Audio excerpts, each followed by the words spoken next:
Welcome to another episode of the Meter Cute interviews here on Meter and Mayhem. Today, I'll be chatting with the co-founders of Spelljar Press about their new anthology, Moonwater, that was recently released just in time for Beltane.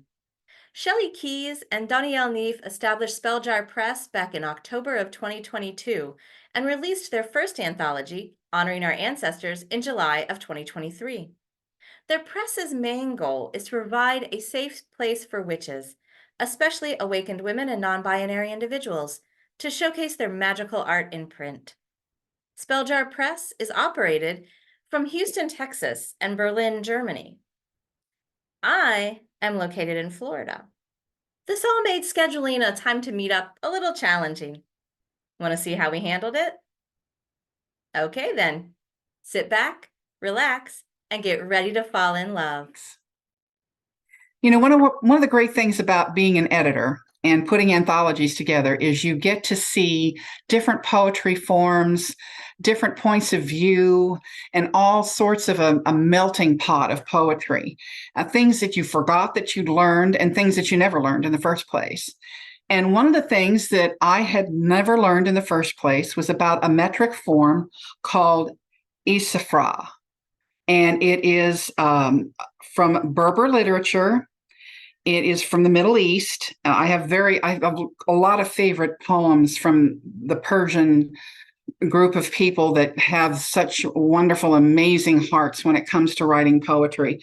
And one of them is the Hazel. But this, one of our poets from our new book, turned us back on to this, and I had never seen it before. And it's a very simplistic setup. It's like a 7-5-7 with the syllables. It's an AAB on each line, but the strophes are it just catches you and pulls you in.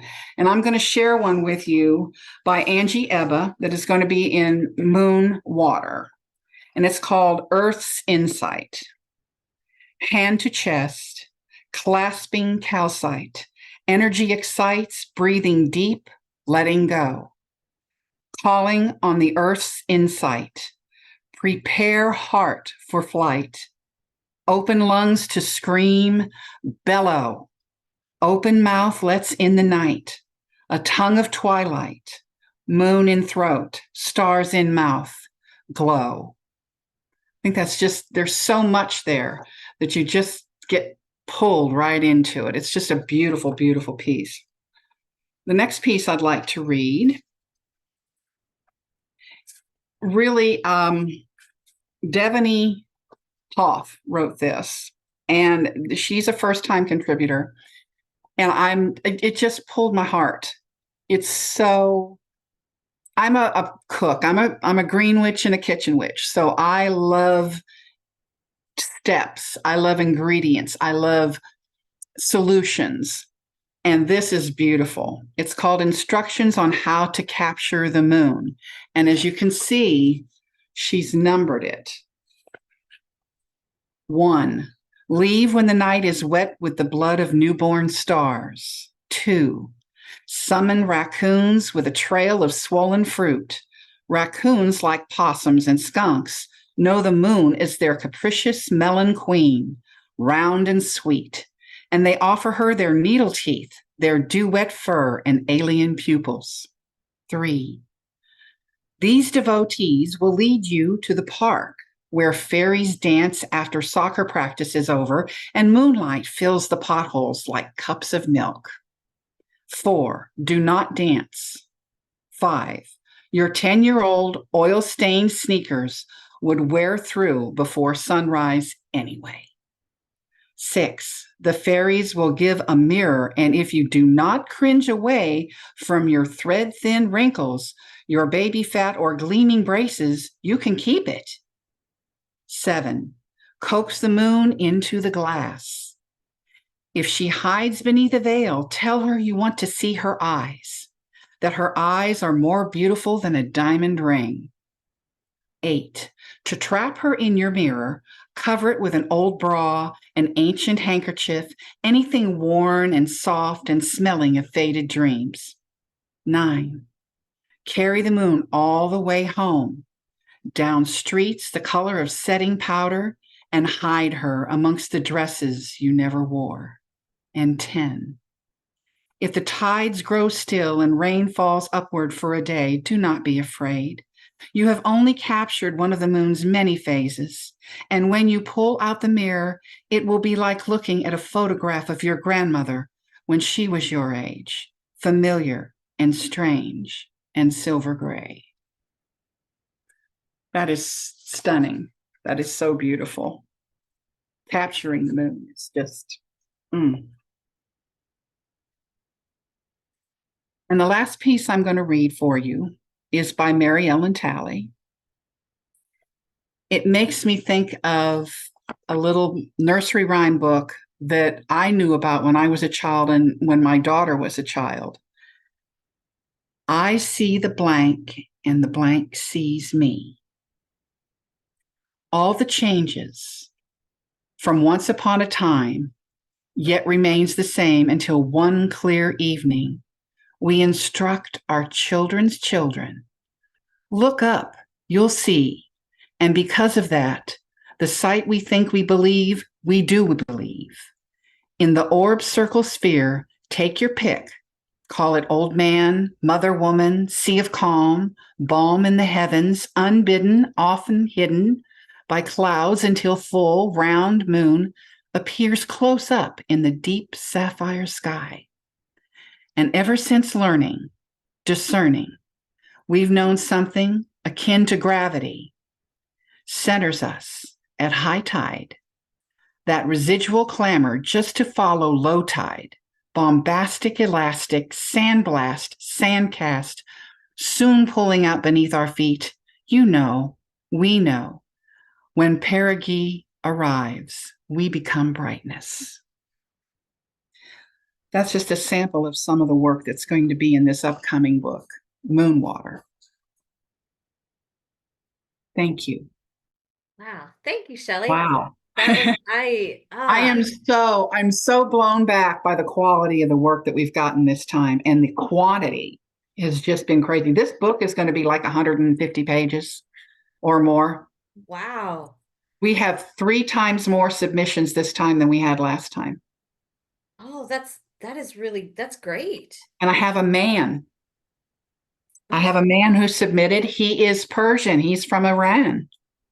And he's a professor there, and he's of poetry and literature. And his work is just breathtaking, just breathtaking. Excellent. The first time I've ever included a man in the book, but I just couldn't. We agreed that after we read it, we just couldn't. We couldn't pass it up. His work is just too beautiful. Oh, So this is going to be I look forward something. to reading it. This is going to be really different this time. Really different. Because I'm gonna hold up this is the previous issue, the honoring our ancestors issue. Right. And I thought it had just some fabulous stuff in it. And I know I've said it before on some other things, but I love that cover that you all had for that. That's Gwen Morgan. Yeah, she contributed writing this time, which it's excellent. She contributed some pieces this time, but no artwork. Okay. So, but we got some great artwork. You saw the cover. Yeah. Yeah, that's Claire Acamondo. Her artwork is really different, very, very different. And she does the collage poetry that I included one of her collage pieces in there too. And that's what Daniel does. She does a lot of collage poetry. So I'm hoping that Daniel puts a piece in the book. I had not received anything from her by the time that I sent the book to her, but she said she had gotten all of the components to make some shape poetry, and that she was going to try to do something for the book. So I hope she does, because her work is really stellar. Oh, It's cool. really great. Now, is it for doing layout with an anthology that involves collage poems and things? How is the layout the same for you as an editor, or are there? It is because it's just it's pictures. You just use them as pictures. They take a picture of it and send it. So that works perfectly. Nice. There's usually a lot of color involved, and I don't know, I have never tried it myself. It's something that I think I would like to try. I've noticed, is it Kim Malinowski, or I think it's Kim Malinowski that's been putting up the little word things that are like magnets on the refrigerator with pictures in the background. That she's Yeah. been putting those up as kind of poetry prompts here lately. That would be fun. And everybody talks about writing your poem and then cutting the lines and cutting the words all up and putting them in a baggie and then taking them out and putting them in different order and see what you come up with. That's kind of the idea behind the duplex, I think. Oh, It's just mix it up and see what you come up with. Repeat that line in a different way and see what happens. It's that is a that is a study in concentration, I think. Have you tried to write a duplex yet? I have not. No. It's an undertaking. I took 2 seminars from Jericho Brown before I ever thought about writing one myself. And now I've written about 4. Oh, wow. Yeah, there's going So, to be one. I don't think I have one in this issue, but there was one in the last issue. And I've noticed other poets submitting them as well. And I always check them to make sure that they're right, because there's no way in the world that I'm going to publish something that doesn't follow it, because I mean, he invented that, and he deserves for everything that says that that's what it is to be what it is. So I'm in love with him. He's precious. He's my adopted son. He's he is I have 3 adopted sons on X or Twitter in the poetry and reading group, the poetry and a writing group. And they're all like in their 40s ish, right around in there. And they're all well published. And so they're my adopted sons. So okay. Good. Good to connect between the generations with poetry. it's interesting.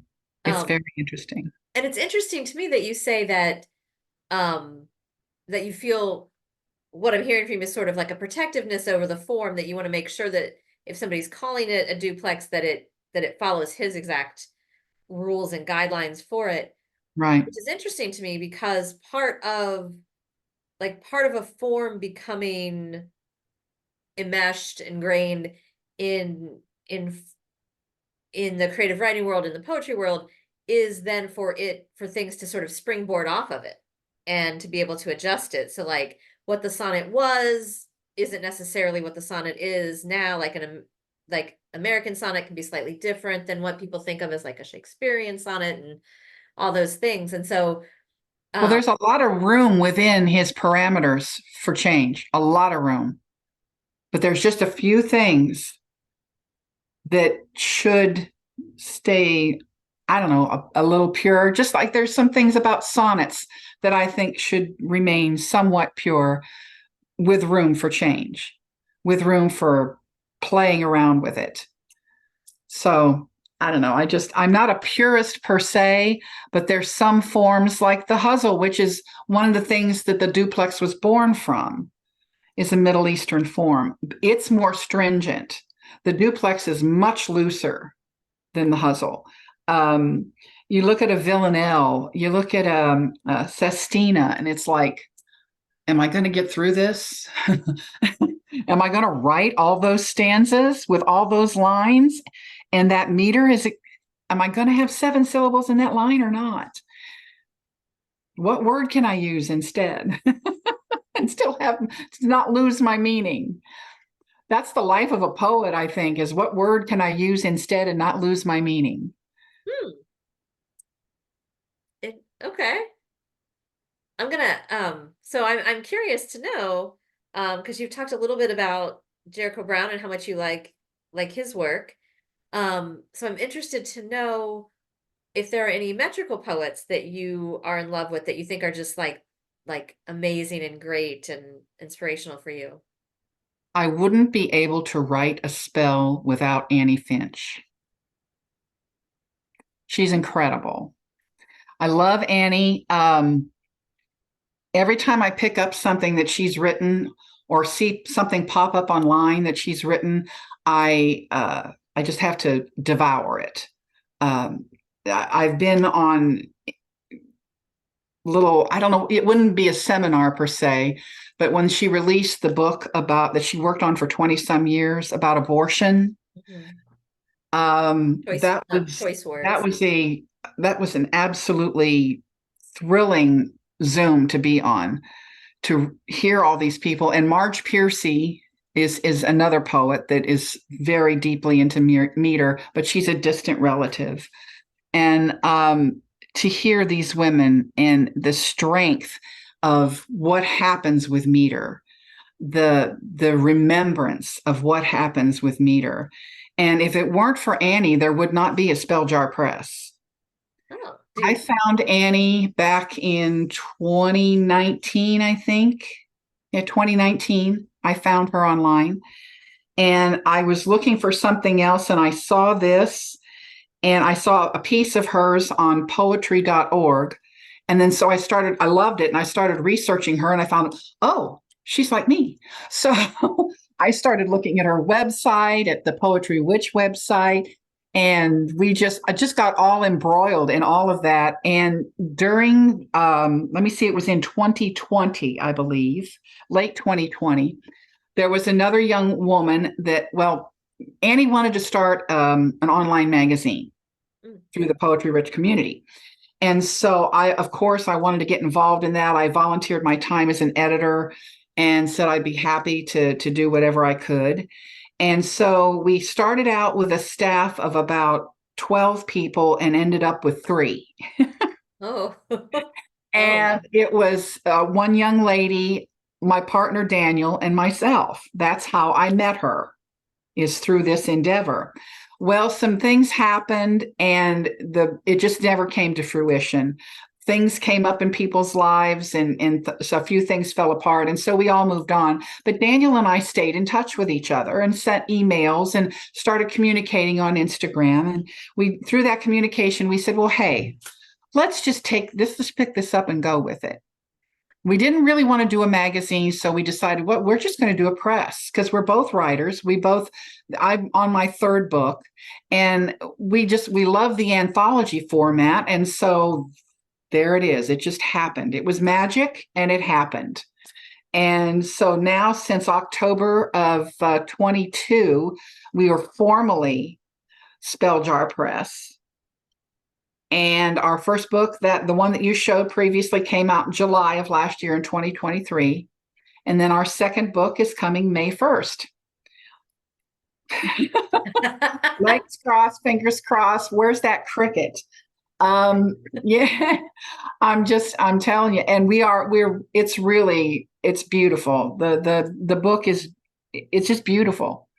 It's exciting and it's beautiful. And this just keeps getting better and better. Just when I think, oh, nobody's interested, boom, this happens with three times the submissions. So I'm looking forward to the world being treated to the beautiful work in this book. I mean, I've got everything from retired forensic scientists to tenured professors to people that have retired from all walks of life to my young women that are just starting out their walk in life Mm. and are doing all these different things and have all these beautiful traditions that their families observed that they are willing to share with the world. Moon water itself, the pouring of the moon water, is an Asian ceremony. And one of our writers, Ruby Kwan, shared a beautiful poem about how her father was always, he poured the moon water. And it's beautiful to know how then his generation to her generation and then her children will know and they'll understand because it's in print now. It's going to be in print. It's going to be out there. It's going to be in the library. It's going to have an ISBN. Anybody can find it and read it. So we're getting it out into the universe. Oh, that's awesome. Yeah. And all the people who the work can be seen by all the people who feel seen by the work. I think that's a I wonderful love that. thing with Yes, I technology. love that. I love that. Being seen.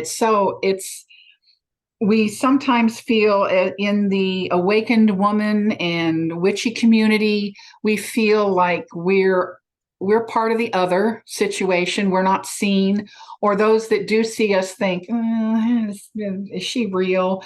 Yeah, I'm real. Been this way for a long time, longer than you've been alive.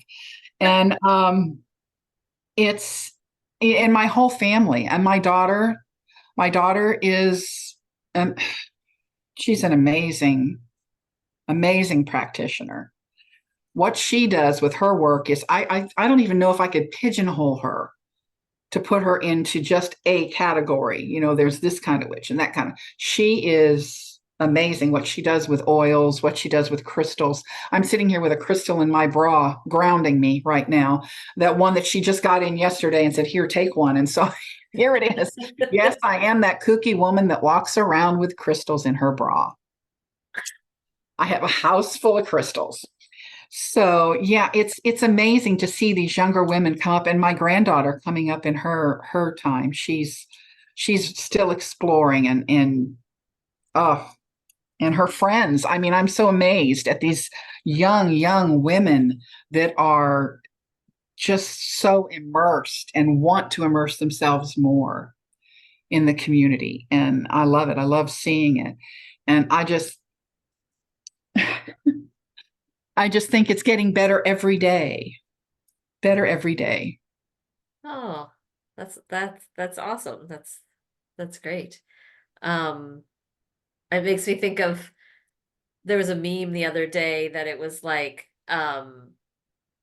witches. Have you seen the ones that are like what society thinks do, what my parents think I do, and there was And one what I for really witches. do, Huh?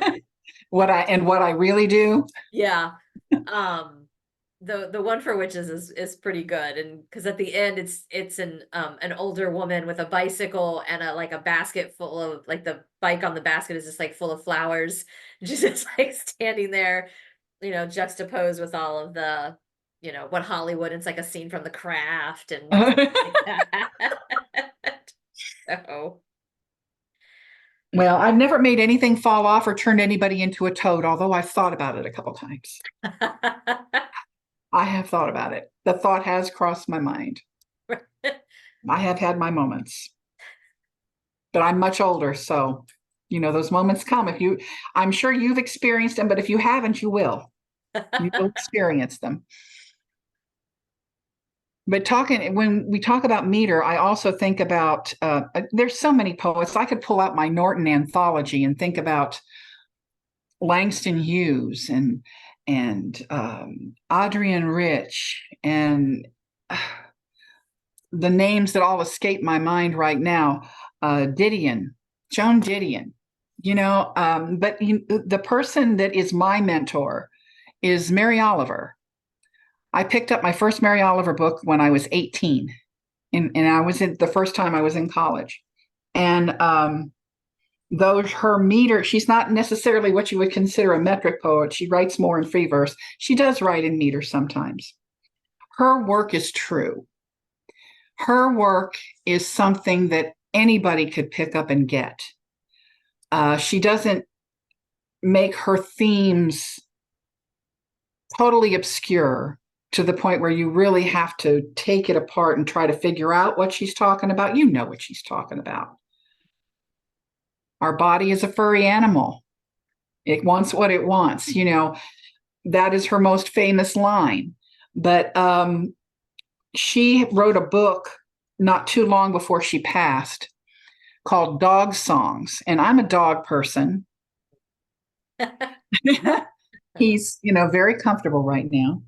And it is a beautiful treatise to the relationships that we have with animals, whether they're dogs, cats, birds, lizards. I've had them all, guinea pigs, whatever you have a relationship in the animal kingdom, you're going to find that little piece of humanity in them, and they're going to search for that little piece of their species in you. And that's what she brought out in this book is thinking about how dogs behave and how they act toward each other and how they act toward us. And are we being too anthropomorphic to put human attributes on them? And what would it be called if they put their dog attributes on us? Would it be anthropomorphic or would it be something else? And she talks about the life lessons she's learned from dogs. And she was a dog collector. Mm. And her partner, before she passed several years before Mary did, would say that she didn't know if there was going to be another dog at the house when she came home. Because if Mary went for a walk and found a little dog in a puddle somewhere that didn't have tags on, she would take it home and give it a bath, and it would become their dog. And unless somebody said, she would, she'd try to find out. They lived in a small community. She'd try to find out who it belonged to, but unless somebody popped up and said, yeah, that's my dog, it was Mary's dog. And just the beautiful personalities and the way that she talks about these animals and what they meant in her life and the lessons they taught her. It's such a great book. I highly recommend it. I highly recommend all of her books, but she has a beautiful instructional book that we used during my master's on writing poetry and what it means to write poetry. It's more about what it means to write poetry than it is the mechanics of writing poetry. And we used it as a class resource. It was an excellent book. I have it around here somewhere. When it comes to poetry, I do not get rid of anything. You have all my Norton anthologies laying around here. They're falling apart because they have like Bible paper in them. Yeah. They've got flimsy paper, and you open it and better close it quicker. It's going to fall out. So yeah, float away. I keep all of that. I keep it all the way back to Emily Dickinson, all the way back to Sappho. Devour it all. Would you, thinking back to that time, like when you were first in school or even before, some younger version of yourself, what kind of advice would you give if you could, get in a time machine and go back and give some advice to a younger version of yourself? What would you say? I would listen to my junior year English teacher first, and I would write more poetry. And I would read more poetry, because a lot of people don't understand that in order to be a good poet, you have to read good poets. It's not plagiarism, it's learning. You learn from them. When you understand them, then you can understand yourself better, and then you can communicate yourself better to other people. And then on through into my college, my first round of college years, I would say, stop fooling around and get serious about writing. That was, I had a lot of people trying to draw me in and tell me to settle down and write because it was something that I could do. I like speaking arts. I was a musician for many years and a singer. When you hit my age, your voice starts to go. So if you sing now and enjoy it, because Jessie Norman would even tell you that her vocal cords shrank as she got older. And it sucks because it doesn't happen to men until they're way up in their 70s. Not fair. So, Andrea Bocelli in his 60s, he still sounds like an angel. When does it start to happen for women? Do you know? In your 50s. So is it like in your late 40s, early 50s, it starts. And if you're not working all the time with your voice, it starts, in your late 40s, it'll go into your early 50s. And yeah. So is it tied to like perimenopause and menopause? Oh yeah. It's hormonal. Yeah. It's definitely tied to the hormones. So damn hormones. Anyway. Yeah. But I was thinking about in my early college days, there was a professor that I would write in free verse. I loved free verse. It just made me feel free. It made me feel good.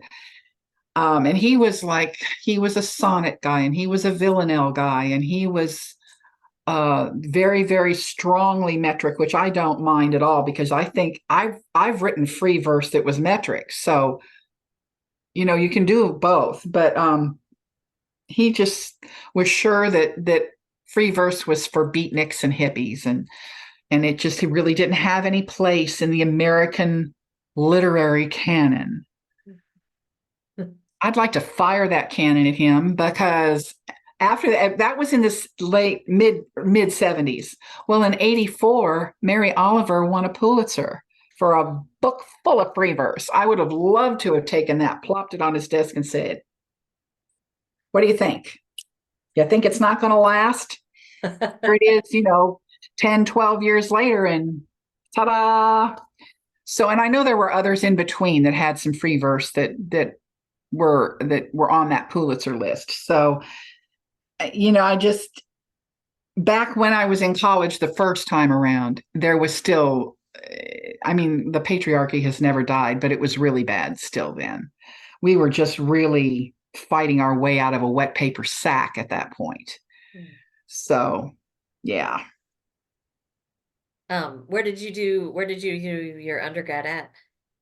I did the first part of it at Wright State University in Dayton, Ohio. Okay. I'm from Columbus originally, so. Hey, I grew up in Canton. Yeah. Oh, really? Okay. I sure did. But I got to Texas as fast as I could, so I'm naturalized. We go on about that, but and then my other 2 degrees I got online because I was working 60 hours a week. My undergrad I got from the University of Phoenix in creative writing and literature. And that one, let me see, during that period of time, I was 60 hours a week I was working. So I managed though. And then my master's degree, it was between New York State and Southern New Hampshire University. And Southern New Hampshire had the actual concentration in poetry that I wanted for my master's, whereas New York was still kind of making theirs up. And this was just back in 2014, I think, in 2014. I never finished my undergraduate degree until I was 60. So it's never too late. Right. It's never too late. And I was working as a construction project manager at the time. So I was gone a lot, but have computer will travel. Yeah. So, then I finished up at SNHU in 2018 is when I got my master's degree. And I met some wonderful people that are still friends during that time. David Blair is a wonderful poet in and of his own right. He was one of my professors, and they're just really great people, Mika Carter Davis, Christine Zhang, who was in our first book. Yeah, I met her there. And she's been having a tough time with her health, so she didn't contribute this time, but I hope next time she will. But it was a great experience. And if I were to ever go to teaching, it would be online because I love the experience that I had. I love this whole interchange like this. I love it. Do you ever think that you would want to teach? Yes, if I could manage to get something where I was an adjunct and could teach online as an adjunct, yeah, I would. I definitely would. But I'm not going to teach freshman composition. I have a very dear friend that's losing her mind teaching that in the Miami-Dade system at their community college there. And she said, these kids. No, I want somebody that's interested in poetry and interested in listening. The funny thing is, I did some community service while I was still working at a high school they have here for at-risk students. And the classes are very small. And they wanted somebody to come in and help their kids get a grip on writing for their STAR test. We had that STAR test that they do academic. It's a Texas academic achievement situation. Mhm. And in order to graduate from high school, you have to get to a point of a little bit of proficiency on this testing. I don't like the testing. I think it's stupid, but it is what it is. So I went in and worked with these kids, and we're talking kids that only ever speak in slang, getting them to write from their heart and not have it come out slang, all slang. So I don't care about the slang. It's okay with me, but it's not okay with the test. Right. But being able to work with them and show them, okay, but if you took this sentence and you just changed one word, you'd be golden. And to see them light up, I kind of liked that. I don't know whether I would ever really go to a teaching situation with high school students, but I did like working with those kids. They were really something. Oh, yeah. Often there's a certain energy that you get working with the younger folks. Yeah. Speaking of younger folks, if your younger self could somehow get in a time machine or do something where she can see you now and could give you some advice about how your life is now, what advice do you think a younger version of yourself would give to you? To stop procrastinating, stop doing what I've done for most of my life, and stop looking for excuses to redirect my energy when my energy is just fine in the direction that it's going in, and finish the project. I mean, I've been working on my current book for 5 years now. My last one took me 4, but I've been working on this one for 5, and it's morphed into like 3 different books at this point in time. And I've got to rein it in and pull it back into one again. And I think that's what she would tell me, and just to enjoy being myself, to stop thinking that I'm not enough, to stop thinking all the things that we all think, that I'm not good enough, I'm not this enough, I'm not that enough. I am more than enough. And I've earned every single right to be however I want to be. And if somebody doesn't like it, well, bless your little heart, as we say in the South. Ah, is that a Texas thing too? I know that. Yeah, it is. We got a lot of Southern belles here. Yeah. Gotcha. And don't think they won't help you hide a body. Hopefully there are, but you can turn them into a frog, then the body's that way, right? But hopefully, Haven't done that yet, but hey, you always have to have somebody to practice on. oh. Well, Shelley, this has just been delightful. I've enjoyed being able to talk to you so much today. I really have enjoyed it, Jen. I don't get to talk to my friends and my poetry friends and my contributors enough to actually talk. It's very difficult to do that when everybody's spread all over the place. And this has just been a joy, a real pleasure. Now, we're going to hear a little bit from Danielle about what advice she would give to a younger version of herself and what advice that younger version might give back to her. Hello everyone, my name is Danielle Neve and I'm the co-founder and co-editor of Spelljar Press. The advice I would give my younger self is to unhide myself, my truth and my voice, and not focus so much on whether I'm good enough to accomplish my dreams, but rather focus on the happiness of the journey.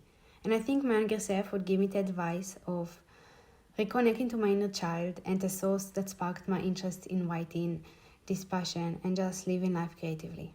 What a fun interview that was. I hope you had as much fun listening as I had talking.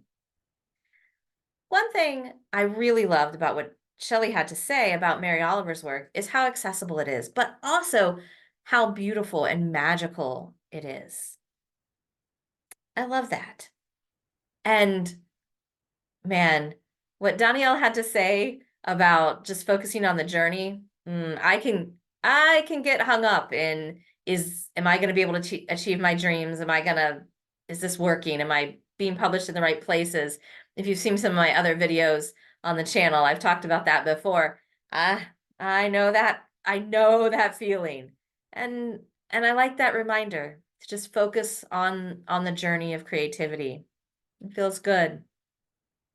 And one thing that I think I said it in the interview, but I'm going to say it again here at the end, is I hope that all of us, when we're thinking about our own work and what we want for our work, that we are able to focus on that creative journey and on who we're reaching with our work rather than, I don't know. I guess that's my impression of like undergrad or grad school me when I was feeling sort of snobby. Anyway, may all of our writing be seen by those who feel seen by our writing. Thanks for stopping by.